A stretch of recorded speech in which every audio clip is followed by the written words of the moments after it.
안녕하세요. 일서입니다. 지난 방송에서는 김일성의 자연사에 대해서 알아봤습니다. 오늘은 2편 김정일의 자연사에 대해서 알아보겠습니다. 김정일의 자연사는 김일성과 닮은 듯 하면서도 다릅니다. 왜냐하면 김일성은 남북 정상회담을 하기 바로 직전에 자연사했고요. 김정일은 반대로 남북 정상회담을 하고 나서 죽었습니다. 2011년도에 죽었는데요.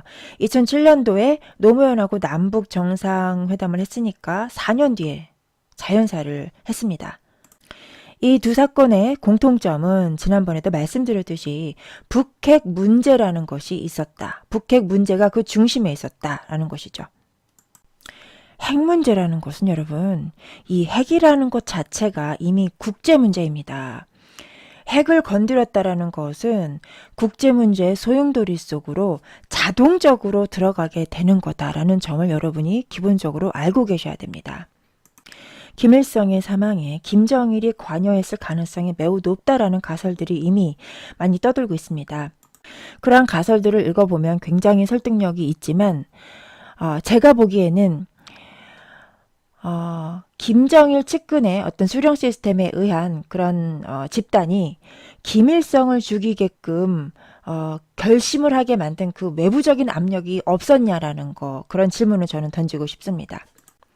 물론 김정일이 김일성을 죽였을 가능성도 물론 배제할 수는 없지만 진짜 그랬다고 한다면 그 내부적인 정치적인 반발이라든가 이런 것들을 감당하기가 굉장히 어려울 것입니다. 제가 전체적으로 봤을 땐 김일성이 사망하게 된 데에는 북한 정권 내부에 있는 친중파들에 의해서 김일성이 자연사를 당한 게 아니냐라고 저는 추측을 해봅니다. 왜냐하면 자유통일이든 간에 적화통일이든 간에 한반도의 통일을 원치 않는 그러한 국가는 하나밖에 없습니다. 중국이죠. 중국. 남한이 적화가 되든 북한이 자유통일이 되든 간에 어쨌든 이 한반도라는 지정학적인 위치는 미국과 수교를 하거나 친미적인 성향을 띠지 않으면 안 되는 그런 지정학적인 위치에 놓여 있기 때문입니다. 김정일의 자연사를 이야기하기에 앞서서 제가 짚고 넘어가고 싶은 부분은 핵 문제는 북한 내부의 문제도 아니고 한반도 내부의 문제만이 아니다. 이미 핵이라는 것은 국제 문제다라는 것을 일단 짚고 넘어가도록 하겠습니다. 자, 김정일의 자연사를 이야기하기에 앞서서 우리가 이 배경적인 지식을 참고를 해야 될 텐데요. 자, 김정일이 자연사하게 된 그 배경적인 그 배경에는 2차 북핵 위기가 있습니다. 자, 2차 북핵 위기란 무엇이냐? 2002년 10월 3일 조지 부시 대통령의 특사로 방북한 제임스 켈리 미 국무부 동아태 차관보가 고농축 우라늄 프로그램 개발 의혹에 대해 CIA가 확보한 명백한 증거를 보여줬고 그 다음날 4일에는 김계관의 상관인 강석주가 회담장에 나와서 이를 시인했습니다. 자, 이것으로 인해 2002년도에 제2차 북핵 위기가 촉발된 것이죠. 한마디로 몰래 핵 개발하다가 딱 걸린 겁니다. 자, 그리하여 2차 북핵 위기 직후에 중국은 문제 해결을 위해서 육자회담을 관련국들에게 제안을 했으며 2003년 8월 27일 베이징에서 1회 육자회담이 개최되었다. 육자회담을 통해 관련국들이 2005년도 9.19 공동성명을 발표하면서 2차 북핵 위기가 해결되었다. 자, 여기에서도 보시듯이 중국이 육자회담을 제안을 했습니다. 보시는 바와 같이 중국은 이 한반도가 통일되는 거 싫어한다니까요. 이렇게 북한이 딱 걸리지 않았습니까? 명백한 증거를 갖고 오지 않았습니까? 미국에서. 이렇게 돼서 혹시라도 북한이 붕괴가 되는 그러한 시발점이 된다. 중국 싫습니다. 거기다가 북한이 붕괴되고 나서 만약에 자유통일이 된다. 더 싫습니다. 그러니까 중국이 선의의 중재자인 척 하며 나서가지고 얼른 이렇게 마무리를 지으려고 시도한 것입니다. 그래서 일단은 이렇게 마무리가 됐죠. 9.19 공동성명을 발표하면서. 2005년도에 9.19 공동성명으로 2차 북핵 위기가 해결된 듯 보였지만 바로 직후 2006년도에 무슨 일이 있었습니까? 자, 2006년 10월 9일 북한은 제1차 핵실험을 단행했습니다. 그래서 이 2차 북핵 위기는 곧바로 3차 북핵 위기로 이어지게 됩니다. 2차 북핵 위기를 일단락짓게 만든 2005년도의 9.19 공동성명의 내용은 무엇일까요? 자, 2005년도 9.19 공동성명은 조선민주주의인민공화국이 모든 핵무기를 파기하고 NPT 핵 확산 방지 조약 IAEA 국제 원자력 기구로 복귀한다라는 내용이 골자입니다. 자, 그 다음 단계로서 한반도 평화협정, 즉 정전협정 이런 거죠. 이걸 하겠다라는 내용도 이 공동성명 안에 들어가 있지만 이 평화협정은 사실 이 전제가 뭡니까? 모든 핵무기를 파괴하고 나서 가능한 조건 아닙니까? 그런데 북한에서는 모든 핵무기를 파괴하지도 않고 평화협정만 하자고 저렇게 지랄을 하고 있는 겁니다. 그렇다 하더라도 9.19 공동성명으로 인해 북한은 지금 손해본 게 하나도 없습니다. 중유 제공. 2007년도 8월 3일 한국이 5만 톤의 중유 제공이 완료됐다. 이 운송비 등 보험료 운송비 등을 포함해 모두 222억 원이다. SK에너지 울산항 전용 부두에서 선박으로 공급했다. 남북협력기금 예비비에서 충당했다. 그냥 열받지 않으십니까, 여러분? 저런 인간들, 그 약속을 지키지 않고 뒤통수나 때리는 인간들에게, 북괴 정권에게 이런 돈을 쓴다라는 거, 내 주머니에서 세금 야금야금 뜯어가가지고 저런 북괴 정권에게 야금야금 준다라는 거, 정말 생각만 해도 기분 정말 더럽습니다. 자, 그리고 대북송전. 북한에다가 전기를 갖다 주는 거죠. 대한민국은 조선민주주의 인민공화국에게 매년 200만 킬로와트의 대북송전을 무상으로 제공하기로 하였다. 무상으로. 정말 자씨.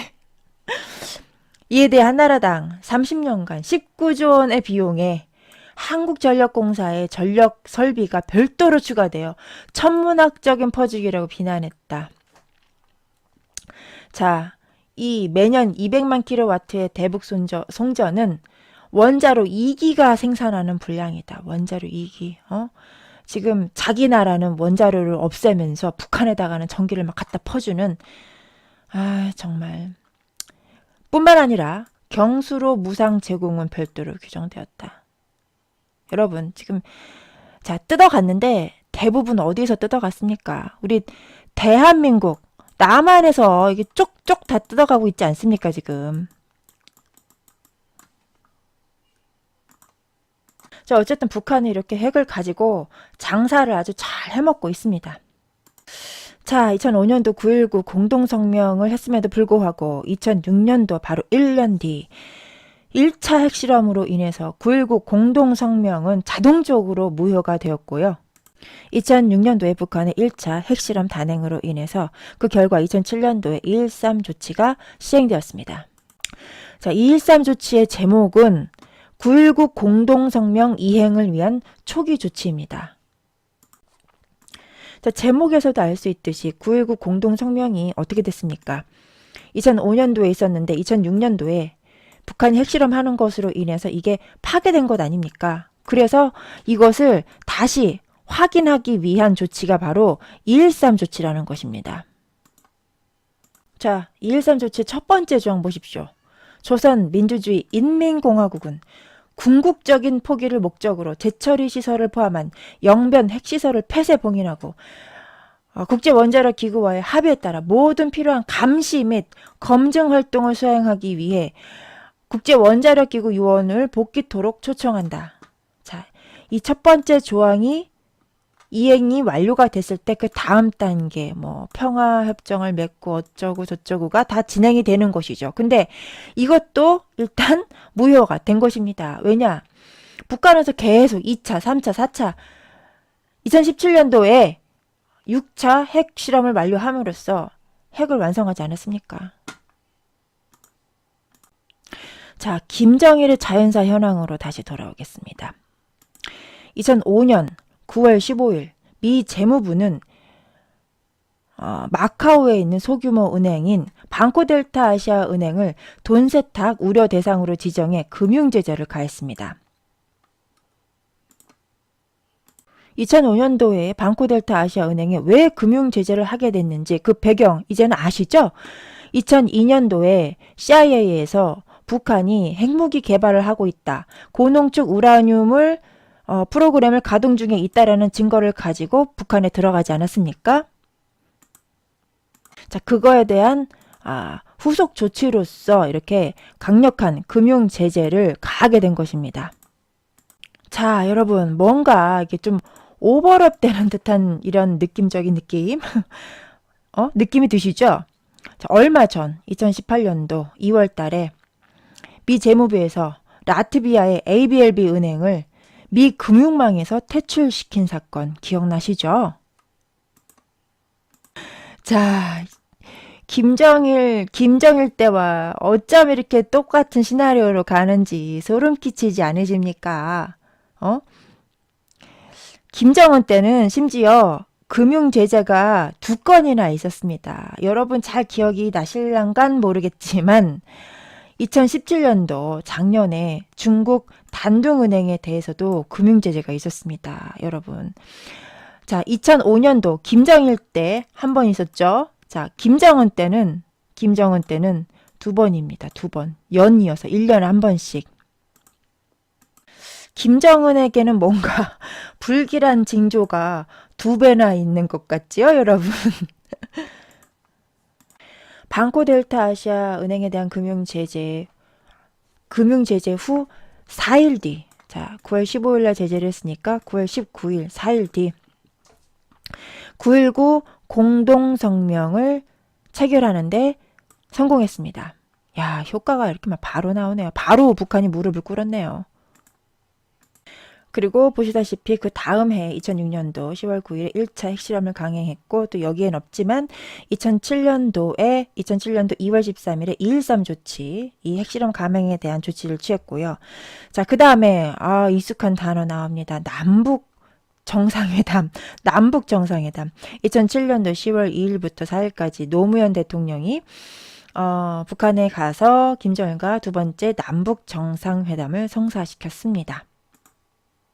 2007년도에 남북 정상회담을 다른 말로 14선언 혹은 14남북 정상선언이라고 합니다. 자, 여기에 가장 골자 첫 번째로 나온 안건이 뭐냐면 남과 북은 6.15 공동선언을 고수한다. 6.15 공동선언. 그러면 6.15 공동선언은 뭐냐? 자, 2000년도 6월 15일 평양에서 김대중과 김정일이 만나서 한 선언이 6.15 남북 공동선언입니다. 그러면 이 선언의 주요한 골자의 내용은 무엇이냐? 여기 보이시죠? 낮은 단계의 연방제. 낮은 단계의 연방제. 이것을 골자로 하는 내용입니다. 자, 따라서 2007년도에 제2차 남북정상회의에서 회의의 결과로 나온 14 공동선언의 내용은 결국은 낮은 단계의 연방제를 하겠다라는 내용입니다. 낮은 단계의 연방제. 낮은 단계의 연방제는 뭐냐면 한마디로 중국과 홍콩식의 연방제, 즉 일국 양제의 연방제를 얘기하는 것입니다. 일국 양제, 낮은 단계 연방제란 무엇이냐? 한마디로 북한이 남한의 금융, 기술 이런 것들을 쪽쪽 빨아먹는 연방제다. 최근에 북한에서는 이 일국 양제의 남한의 담을 빨아먹기 연방제를 김정은식의 새로운 연방제 통일 전략이라고 선전 홍보하고 있다고 합니다. 자, 그러다가 2008년도에 이명박 대통령이 우파 대통령이 취임을 했고요. 자, 그리고 나서도 2009년도에 북한은 뭐 2.13 조치, 9.19 이런 거 다 개무시하고 계속해서 핵실험을 감행합니다. 핵실험뿐만이 아니라 별 미친 개지랄을 다 떨었는데요. 2010년도에 그 유명한 천안함 폭침 사건이, 그리고 2010년도 또 연이어서 같은 해 연평도 포격 사건. 아, 정말 진짜 제가 이때는 어리버리할 때라 뭐냐 그냥 막 이랬는데, 정말 지금 이 전체적인 큰 그림을 알고 난 이후로는 정말 아찔아찔했습니다. 아찔아찔한 사건들이 막 이렇게 발생했었다. 이러고도 우리나라 대한민국이 망하지 않고 여기까지 온 거는 정말 하나님이 보호하사, 신이 보호하사 우리나라 만세. 만세다. 김정일이가 뒤지려고 용을 썼다라는 것을 아주 잘 알 수 있는 대목이 또 여기 있습니다. 동아일보 기사입니다. 2018년도 3월 7일 따끈따끈한 기사입니다. 이거 기고문입니다. 일종의 기사라기보다는. 자, 2008년도 6월 북한은 영변 원자로 냉각탑을 폭파했다.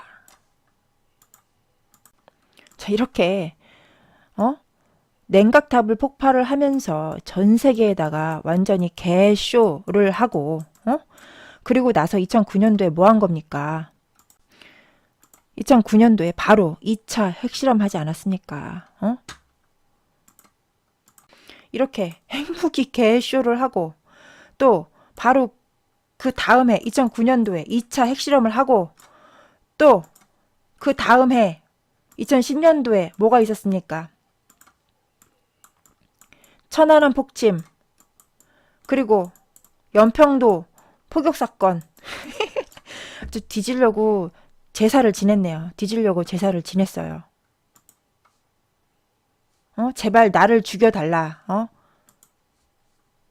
그리하야 그 다음에 2011년 12월 17일 희천발전소 현지 지도 방문을 위해 탑승한 열차에서 과로로 인한 급성 심근 경색과 심장 쇼크로 인해 71세 나이로 사망.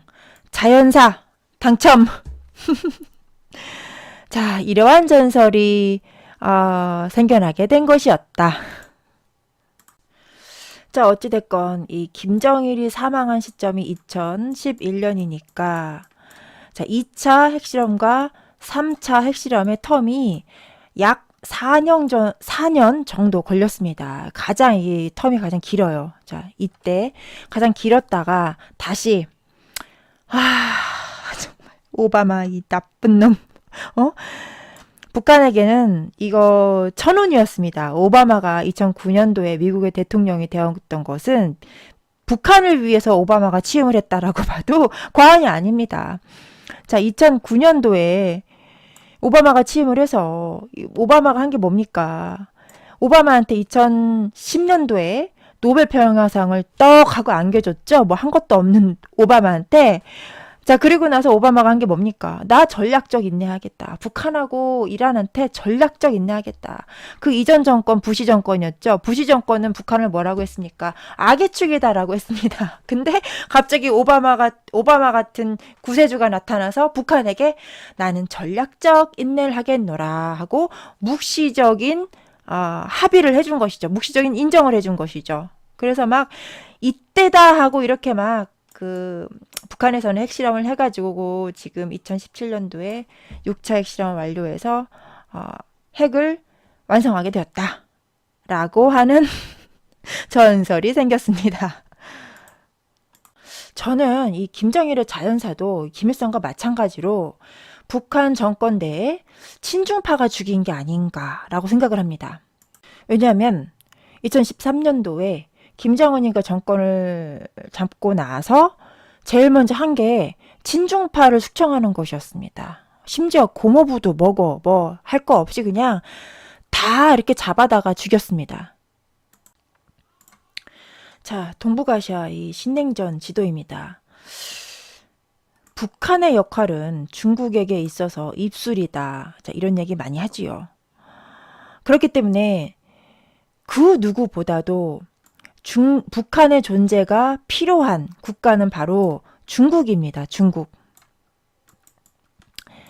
그래서 중국은 북한이 이 자기를 막아주는 방파제 역할을 충실히 하는 그 선 내에서 북한이 존재하기를 원하지, 얘가 핵을 가져가지고 솔직히 북한하고 중국하고 내부적으로는 사이가 안 좋은 거 아시죠? 그 핵이 남한으로도 올 수 있고 미국으로도 갈 수 있고 일본으로도 갈 수 있겠지만 뭐 이쪽으로는 안 가겠습니까? 바로 북경이 여기죠, 그죠? 바로 코앞이 북경인데 중국도 사실 원치 않습니다. 자, 그러한 이유가 또 하나 있고요. 또 두 번째는 만약에 북한이 핵을 완성하게 됩니다. 자, 그러면 거대한 미국이 이것을 째려보고 있다가 째려보고 있다가 가만두겠습니까? 그러면 북한이 붕괴될 수가 있습니다. 가만두지 않게 되면. 북한이 붕괴되면 결국에 이 한반도라는 그 지정학적인 위치는 뭐 공산국가가 세워지든 자유통일이 되든 간에 친미국가가 세워질 수밖에 없는 위치에 있습니다. 어찌됐건 간에 미국하고 수교를 하지 않으면 여기 살 수가 없어요. 자, 그러면 그런 두 번째 가능성에 대해서 중국이 생각하지 않을까요? 할 겁니다. 더 원치 않는 시나리오가 발생하게 되는 거죠. 중국 입장에서는. 그래서 핵무기를 만드는 건 원치는 않지만 그렇다고 북한이 붕괴되는 것도 원치 않아요. 딱 그 수준으로 북한이 계속 존재하기를 바라는 게 중국의 입장입니다. 자, 게다가 북한이 붕괴가 되면 지금 한반도의 어떤 위치가 정치적인 격변 사태가 발생을 하게 되면 자, 그 다음 단계가 어디겠습니까? 그 다음은 중국입니다. 이제 중국이 저녁 식사에 메인 디쉬로 올라갈 차례가 되는 겁니다. 그렇기 때문에 중국은 북한의 정권이 붕괴되는 것을 필사적으로 막으려고 아마 할 겁니다. 핵무기를 완성한다라는 것은 북한 정권의 붕괴를 예고하는 알람이다. 알람시계다. 그래서 북한이 붕괴하기를 원치 않는 중국의 입장에서는 기를 쓰고 이 북한의 붕괴를 막으려고 하는 것이죠. 그래서 중국은 북한의 핵무기 개발을 늦출 필요성이 있는 것입니다. 자, 이러한 가설을 세워놓고 다시 김정일의 죽음으로 돌아가 봅시다. 김정일이 2011년도 심장마비로 사망을 했죠. 자, 그리고 나서 2013년도에는 북한에서 북한 내에 친중파를 다 숙청했습니다. 외부적으로는 오바마 대통령의 포괄적인 인내, 포괄적인 묵인이 있었지만 또 내부적으로도 이렇게 친중을 먼저 다 숙청한 이후에 북한은 핵무기 개발을 완성할 수 있는 경사가 발생하게 되었다. 자, 근데 여러분 항상 영어에는 반전이 있습니다. 과연 북한 내 친중파가 다 숙청됐을까라는 거죠. 다 숙청됐을까? 어딘가에 남아서 반격의 기회를 포착하려고 준비하고 있지 않을까라는 질문을 던지고 싶은 겁니다. 김정일이가 개인적인 권력욕 때문에 단순히 김일성을 죽였다. 그거는 약간 뭔가 좀 부족하다. 왜냐? 김정일, 김일성 이 두 사람이 죽은 시점에 일어났던 국제문제, 핵이라는 국제문제를 이해하기에는 부족하다. 설명이 부족하다. 단순한 권력욕에 의해서 김정일이가 김일성을 죽였다. 이거는 좀 설명이 굉장히 약합니다. 자, 다시 한번 정리하는 차원에서 제가 이 기사의 일부분을 읽어드리도록 하겠습니다. 북한은 과거 중요한 합의를 자주 어겼다. 1972년에 체결된 7.4 공동성명과 남북기본합의서가 휴지 조각이 됐다. 91년도 한반도 비핵화 공동선언도 헌신짝처럼 취급됐다. 94년 제1차 핵 위기를 타결한 제네바 합의도 파기됐다. 2005년 육자회담의 결실로 나온 9.19 공동성명도 이후 핵실험으로 무용지물이 됐다. 이후 2.13 합의와 13 합의는 구체적으로 핵시설을 표시하고 봉인하고 신고하고 폐기하고 검증하기로 했다. 2008년도 6월 북한은 영변 원자로 냉각탑 폭발을 했다. 그러나 이런 합의와 폭파도 쇼로 끝났다. 자, 이 문단의 주제를 키워드를 한 단어로 요약을 하면 뭡니까, 여러분? 네, 핵입니다. 핵. 핵이라는 문제는 많은 국가들의 이해관계가 얽혀 있고 그 많은 국가들 중에서 사실상 우리에게 자주 언급되지 않는 이 중국이라는 국가가 가장 불리한 싸움이다. 가장 불리한 싸움이다. 어느 쪽으로 해결이 나든 그 결과는 중국에게 가장 불리한 결과를 초래한다. 북한이 핵을 완성해서 보유를 하고 있을 때 한국에 쏠 것 같습니까? 미국이 여기 일본에 쏠 것 같습니까? 못 쏩니다. 미국의 형님이 이렇게 막 째려보고 있는데 절대 못 쏩니다. 쐈다간 바로 여기 시내 지팡이로 폭격입니다. 평양시 불바다 되는 겁니다. 자, 그러면 가장 만만한 데가 어디겠습니까? 가뜩이나 기분도 나쁜데 친중파 왜 수청했겠습니까? 북한에서. 그만큼 북한 내부의 그 기득권 세력은 중국을 그렇게 싫어합니다. 자, 그러면 나 같으면 에이씨 내가 이왕 만들어 놓은 거 북경에다 한번 쏘겠다. 나 같으면 김일성, 김정일 사실 내가 보기엔 중국이 죽인 것 같은데 아무리 봐도 그 선대에 대한 그 복수를 북경에다가 핵무기를 날려가지고 미사일 날려가지고 복수를 하지 않을까요? 저 혼자 그냥 시나리오를 써봤습니다. 자, 이거는 저 혼자만의 가상실험, 사고실험, 시나리오니까 시비 걸지 마십시오. 자, 어쨌든 김일성과 김정일의 자연사를 통해서 이 두 죽음의 공통점을 뽑아낸다고 한다면, 자, 첫 번째 공통점은 뭐다? 핵이다. 핵 문제다. 자, 그 다음에 공통점은 뭐다? 정상회담이다. 남북 정상회담이다. 자, 이런 두 가지의 공통점을 제가 한번 뽑아보도록 하겠습니다. 자, 그러면 다음 시간에는 우리의 김정은 정은이 어떡하냐? 다 걸렸는데 어떡하냐? 핵 정상회담. 아, 이거 진짜 정상회담은 제가 보기에는 이건 거의 그 저승사자가 오는 날짜를 받아놨다라고 해도 과언이 아닌. 과연 김정은은 정상회담 전에 죽을까요? 후에 죽을까요? 김일성의 사례가 될까요? 김정일의 사례가 될까요? 자, 오늘은 이런 즐거운 상상을 해보면서 자, 여기서 이야기를 마치도록 하겠습니다.